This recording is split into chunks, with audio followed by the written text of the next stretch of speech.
Stop accepting things. The Buddha's secret on desire that cures suffering.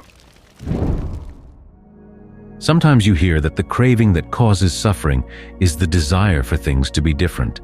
That's partially true, partially false.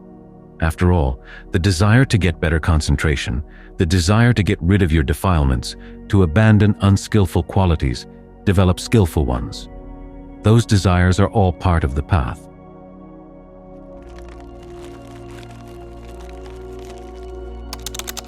There may be some pain that goes along with that kind of desire.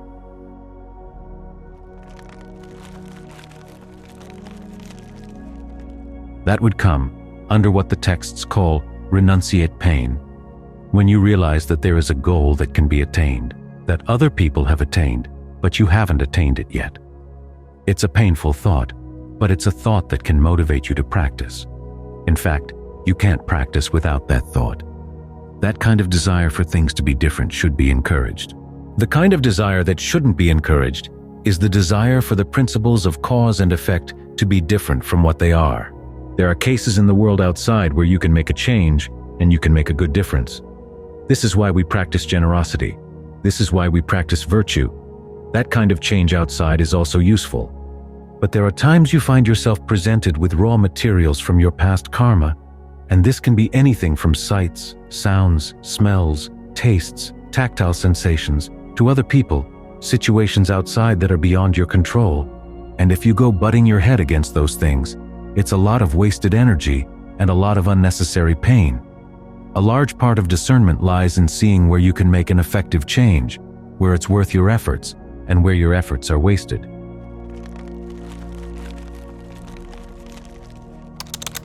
Right now, you can work with your breath.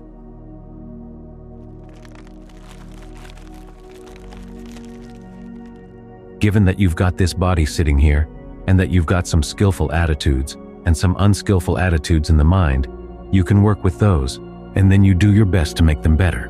In doing so, you're going to find out which ones you can make better by trying. The attitude that says everything should be accepted, is nowhere to be found in the Buddha's teachings. It's certainly not to be found in the forest tradition. Even in cases where the Ajahns are portrayed as specializing in letting go, they let go selectively. There's a story that Ajahn Chah tells of when he was invited into the palace one time. After the meal, the king came to talk to the 3 Ajahns who'd been invited. He was complaining about how he was caught between the soldiers and the students. There were some student demonstrations going on. The soldiers wanted the king to side against the students. The students, of course, wanted the king to side with them. So he asked the Ajahns for their advice. The first 2 Ajahns, who were senior to Ajahn Chah, basically said, practice equanimity. But Ajahn Chah said, well, equanimity is useful, but you have to apply wisdom at the same time. So you don't just let go, leaving things as they are. Have some good sense about what you should let go and leave alone, and what you really have to work on.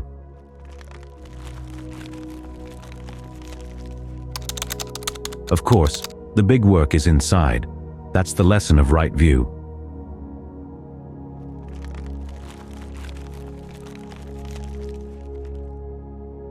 We suffer not because of sights, sounds, smells, tastes, or tactile sensations. We suffer because of our own cravings. Craving for sensuality, craving for becoming, craving for non-becoming. These things come from inside, from a long chain of causes inside, which we're going to explore as we meditate. That's where the real suffering is.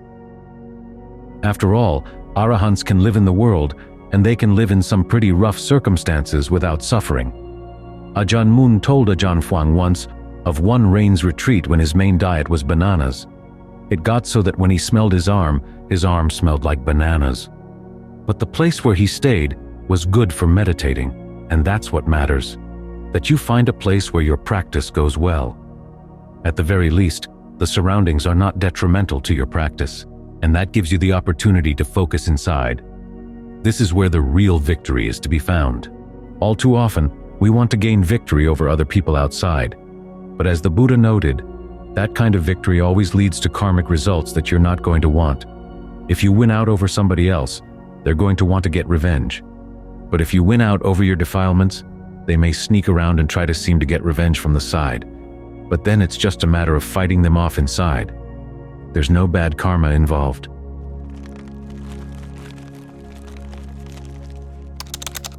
So look at the things leading up to sensual craving. Craving for becoming. Craving for non-becoming.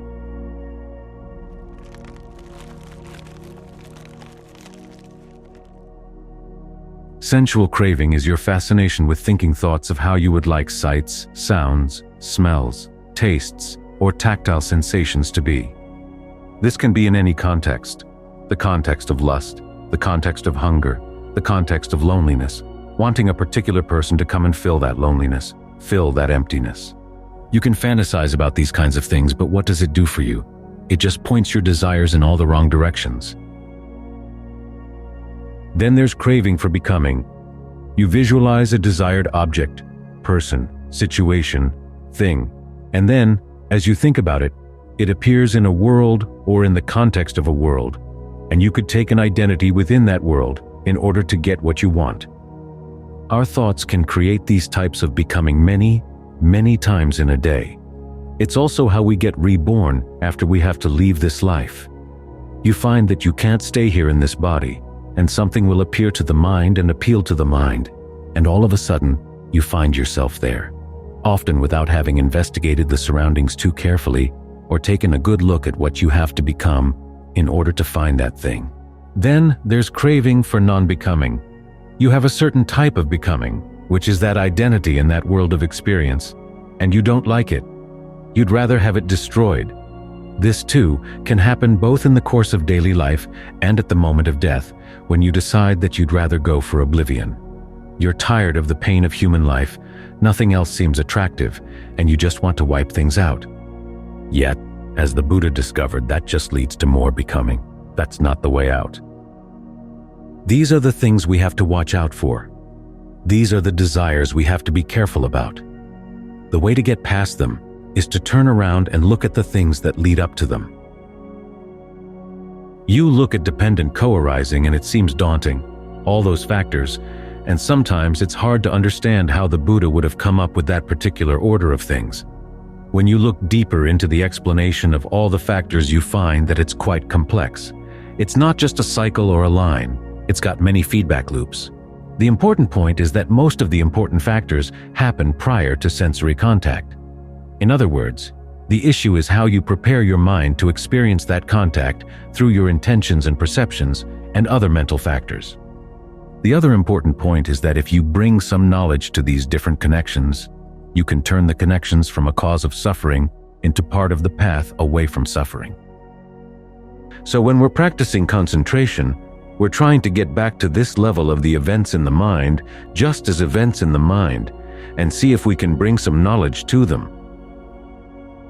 There's the factor of fabrication sankhara, in which case you have three types: bodily fabrication, the breath; verbal fabrication, how you talk to yourself with directed thoughts and acts of evaluation; and mental fabrication, perceptions and feelings.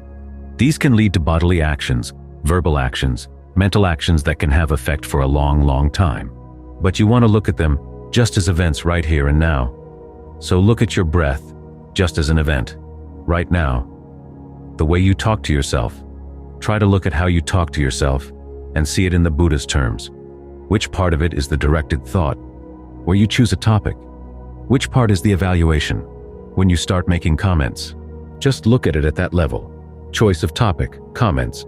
Choice of another topic, comments. More comments, more comments, arguments, discussions, questions, answers. If you bring some knowledge to these processes on this level, you realize that you can create a state of concentration out of these things. That's a much better use of them than the way we normally use them, where the topic is, this person I don't like, and then the comment, why you don't like them, and why you're justified in not liking them. Try to take these processes and get some good use out of them instead. After all, bringing knowledge to them doesn't mean you simply watch them. It means trying to manipulate them in a way that leads to something skillful. The same with the factors of name and form. Under form, you've got the elements of the body: earth, wind, water, and fire, or solidity, energy, coolness, and warmth. Just notice how these 4 types of things actually make up your sense of the body as you feel it from within. So instead of thinking of it as your body, it's just that there's warmth, there's the energy of the breath, there's a sense of solidity, and there's coolness. Just see it in those terms. As for name, the events of the mind, the texts talk about perceptions and feelings, again, acts of attention, acts of intention, and contact among these things. Just learn how to look at these things on these levels. A good way to do that is to say, I'm going to set up an intention to stay with the breath. Then I'm going to pay attention both to the breath and to the mind to see if it's going to stay, and try to use a perception that helps me stay. Think of the breath as a whole body process. Your shoulders are breathing, your arms are breathing, your ears are breathing, your forehead is breathing, every part is breathing. See what that perception does. It makes the breath and the sense of ease when you breathe comfortably easy to spread around. So you look at these things simply as events, but you don't just look, you learn how to manipulate them as events in a skillful way. The word the Buddha uses for ignorance, avijja, can also mean lack of skill. Vijjā, knowledge, can also mean skill.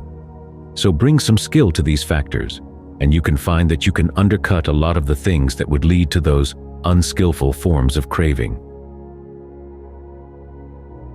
When there are other things to grab your attention, other things to work with, you can see very clearly when the mind is going off in the wrong direction, because you're more sensitive to these events as they come. You begin to see, I used to shape these things in really unskillful ways. The topics I chose, the comments I made, the perceptions I had, the things I paid attention to, the intentions that I nurtured. I wasn't doing them with much insight, much understanding, and certainly not any skill. That's why I suffered. But now I can learn skills around these things. That's going to make a difference. You begin to see which of your desires actually are skillful, like the desire for things to be different. When is that skillful? When is it not? You can see in the events that lead up to these things, and you can counteract the ones that would lead to the unskillful desires. So the Buddha maps it all out. Our problem is we're not interested in his map. We have our other maps, maps of the world as we want it to be. When the world doesn't fit into our maps, we get upset. There are times when we can change the world, and we can do it skillfully. That's why we practice generosity and virtue. That's why the Buddha emphasizes those 2 activities so much, because those are the best ways to approach the world and to make things different from what they are in a skillful way, to create the environment where you have more opportunity to turn around and see where the real problem is, which is inside. Bring some skill to that as well. That's how you gain a victory that can make a genuine and lasting difference.